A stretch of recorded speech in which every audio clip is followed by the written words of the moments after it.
Hello students. सो आज हो गई 28 अप्रैल और अब आपके दिमाग में जो प्रेशर है ना वो प्रेशर कुकर से भी ज़्यादा है। तो अब करना क्या है, इस प्रेशर को लेकर कुछ होने वाला नहीं है। आते आते क्वेश्चंस रॉन्ग हो जाते हैं ड्यू टू एंजाइटी और कन्फ्यूजन।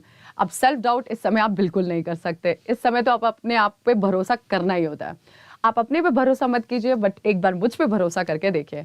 करना क्या है, हर दिन आपको मेरे साथ आज से 6 मई तक बिताना है। 10 मिनट लूंगी, ज़्यादा नहीं। तो 10 मिनट में आने के बाद आपको ये ज़रूर बताऊंगी कि क्या इंपॉर्टेंट शॉर्ट ट्रिक्स हो सकते हैं जो फैक्चुअल बेसिस क्वेश्चंस पे आ सकते हैं when it comes to the NEET coming 2023। तो अगर आपने नीट का पेपर देखा होगा तो आपको दो चीज़ें मिलती है, एक फैक्चुअल और एक कंसेप्शनल क्वेश्चन। बेटा फैक्चुअल बेसिस क्वेश्चन में क्या होता है, आप ना ज़्यादा समय मत लीजिए, 0.5-0.3 सेकेंड में क्वेश्चन सॉल्व कर दीजिए और आप चले जाइए फिजिक्स और केमिस्ट्री में। आप समझे नहीं शायद, ध्यान से सुनिए।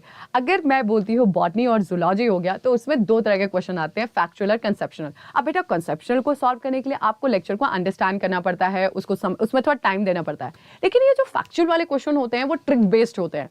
सपोज कीजिए अगर आपसे पूछा प्रोफेस 1 में आपके फेजेस होती है, तो लिप्टोटेन, जाइगोटेन, पैकेटेन, डिप्लोटेन, डाइकाइनेसिस। अब आपको याद नहीं आ रहा ये सिचुएशन क्या था, तो अगर एक ट्रिक है, लता जरा पानी दे दो, लता जरा पानी दे दो, तो आप ना कभी कंफ्यूज ही नहीं होते हैं। विद इन 5 सेकेंड्स आप क्वेश्चन सॉल्व कर लेते हैं। आपने देखा होगा सिट्रिक एसिड साइकिल में आपका रहता है सी आई नो सम सिंपल फॉर्मूले for method, CI, CI, KSS, MFO। तो अगर ये ट्रिक है तो आपको पता है कि पहले के सिट्रेट आइसोसिट्रेट 6 कार्बन है, अल्फा कीटो के लिए 5 कार्बन है, बाकी के सारे 4 कार्बन है, और आपको सीक्वेंस भी याद हो जाता है, CI नो सम सिंपल फॉर्मूले फॉर मैथड। तो ऐसे कुछ ट्रिक से क्या होता है, आपका टाइम बचता है, आप सोचने में टाइम नहीं लगाते। कंसेप्शनल पे सोचिए लेकिन यार फैक्चुअल में मत सोचिए। तो अब यही आपका नीट 2023 कैप्सूल बाय प्रिया पांडे लेके आने वाला है। वो क्या है, सब चीज़ें तो आपको पता है कि फ्री होती है, आपको सिर्फ 10 मिनट मेरे साथ देना है। तो जब आप 10 मिनट मेरे साथ आएंगे तो आपको ट्रिक्स मिलती है, और ट्रिक्स के साथ अगर आप क्वेश्चन सॉल्व करते हैं तो with in 0.5 seconds question solve होते हैं, और बाकी के फिर टाइम दे सकते हैं आप फिजिक्स और केमिस्ट्री के लिए। यस, फिजिक्स और केमिस्ट्री सॉल्व करेंगे सब कुछ, तभी आपका 600 मार्क्स बनेगा। बॉटनी के भरोसे, जूलॉजी के भरोसे जाएंगे तो सिर्फ और सिर्फ 400-500 मार्क्स लेके आएंगे। तो एक और चीज़ मैं आपको बताना चाहूँगी, इस समय हमने 25 डे सीरीज रखे थे, चैलेंज रखा था, जिसमें मैंने 11th पूरा का पूरा यूट्यूब में समझाया था, और फिर आपका स्पेशल क्लासेस में मैंने पूरा 12 समझाया है। अब इससे आपको कितना फायदा हुआ कितना नहीं, ये तो आप ही जानते हैं, लेकिन एक चीज़ यहाँ पे गारंटी कर सकती हूँ कि अगर आप ये फॉलो कर लिए जो मैं अभी बताने वाली हूँ, उससे आपका anxiety level and confusion level कम हो जाएगा, what to do what not to do before examination. अब ध्यान से सुनिए, यहाँ पे आपका थोड़ा अटेंशन रिक्वायर होगा। तो मोस्ट ऑफ स्टूडेंट गलती क्या करते हैं, जब वो क्वेश्चन देखते हैं, ठीक है, और जब एग्जाम के पहले जा रहे हैं, एग्जाम जगह पे जा रहे हैं, हॉल पे जा रहे हैं, तो वो ना अपने दिमाग को कंफ्यूज करने लग जाते हैं। यार ये फॉर्मूला क्या था, आप ना वो पेज रिमेंबर करते हो, जैसे फिजिक्स, जैसे मैं तुम्हारी एज में थी जब नीट एंड ऑल पेपर देने जा रही थी, तो क्या होता था कि मैं ना इमेजिन करने लग जाती थी, यार इस पेज में ये लिखा हुआ है, और मैं अपने दिमाग पे प्रेशर डाल रही हूँ, यार ये फॉर्मूला क्यों नहीं याद आ रहा। बेटा आप अपने दिमाग पे सच में भरोसा करो। जैसे ही नीट के सेंटर पे जाते हो, पेपर जैसे ही पकड़ते हो, सारी चीजें ऑटोमेटिकली फिल्टर हो जाती हैं। आप अपने दिमाग पे भरोसा करना, जितना भी आपने पढ़ाई की है वो ऑटोमेटिकली फिल्टर हो गया। आप कंफ्यूज सिर्फ एग्जाम हॉल के बाहर होते हो, अंदर नहीं।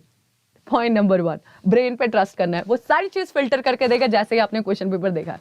दूसरा, बेटा जो भी क्वेश्चन का आंसर आप एक बार में दे दोगे वही करेक्ट होगा। आप ओवर एनालाइज करोगे क्वेश्चन तो आंसर जो होगा वो आपका स्विच हो जाएगा। तो जो भी क्वेश्चन आपने पहली बार देखा और पहली बार जो आंसर आया वही करेक्ट है। ओवर एनालिसिस के बाद आप आते आते क्वेश्चन गलत कर सकते हो।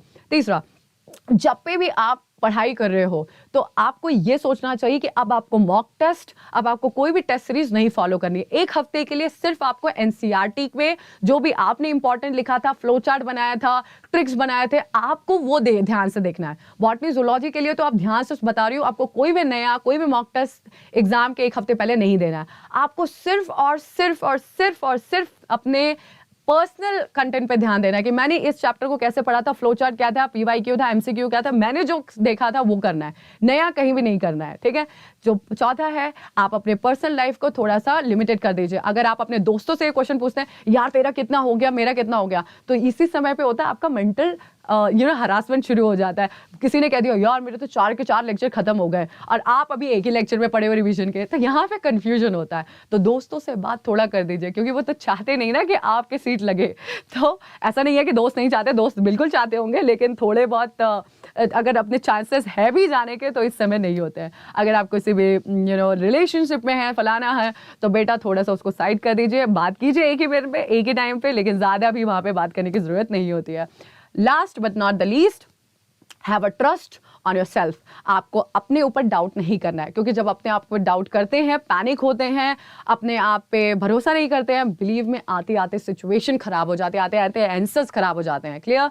ओके, सो आई होप आपको मेरे सजेशन समझ में आए। And the last but not the least, अगर आप प्रिफर करते हैं कि मैं बताऊं आपको कि टॉपर स्टूडेंट्स कैसा सॉल्व करता है, या मतलब हाई स्कोरर स्टूडेंट्स कैसे, तो जितना मैंने उनसे बातें की है मुझे समझ में आया है कि सबसे पहले वो जूलॉजी देन बॉटनी सॉल्व करते हैं और फिर उसके बाद केमिस्ट्री और फिजिक्स पे लेके जाते हैं। मैं नहीं कहूँगी कि आप यही ऑर्डर सॉल्व कीजिए, लेकिन जो मैं बताऊँ वो शायद इंपॉर्टेंट हो सकता है इस समय, दैट कि आप ना जिस भी क्वेश्चन पे 100% बिलीव करते हैं कि ये 100% मुझे आता है, पहले तो वो चाहे फिजिक्स, बॉटनी, जूलॉजी कोई भी हो, पहले तो 100% जो क्वेश्चन आ रहे हैं उसको एक टाइम पे सॉल्व कर लीजिए। फिर उसके बाद जो 50-50 आपको लगता है उसको अटेम्प्ट कीजिए। 50 से आपको कम लगता है और आपको लगता है कहीं पढ़ा था, फिर उसको तीसरी बार लगाइए, और जैसे ही आपको जैसे ही 50 से थोड़ा कम है उसको तीसरी बार लगाया, उसके बाद चौथी बार तो आपको पेन उठाना ही नहीं है, सिर्फ आपको फिर सर्कल करने हैं लास्ट के समय पे। तो जिनके भी 50% से कम है उनको आपको सॉल्व नहीं करना, नेगेटिव से एटलीस्ट बच जाओगे। 100 जो % है उसको पहले सॉल्व करना है, 50% पे उसके सेकेंड टाइम पे राउंड पे जाना है, और लास्ट में जिससे भी 50% से कम हो और आपको लग रहा है कि ठीक है आता है, कभी पढ़ा है, उस पर तुक्का लगा भी लीजिए, लेकिन उससे कम से तो बिल्कुल कॉम्प्रोमाइज करना ही नहीं है, नहीं तो आपका सत्यानाश हो सकता है। सो आई होप ये सारी चीज़ें आपको हेल्प करने वाली है, और जल्दी ही हम लोग कनेक्ट होते हैं tomorrow for capsule. That's all for today. Thank you. Stay tuned for more. Take care. Bye.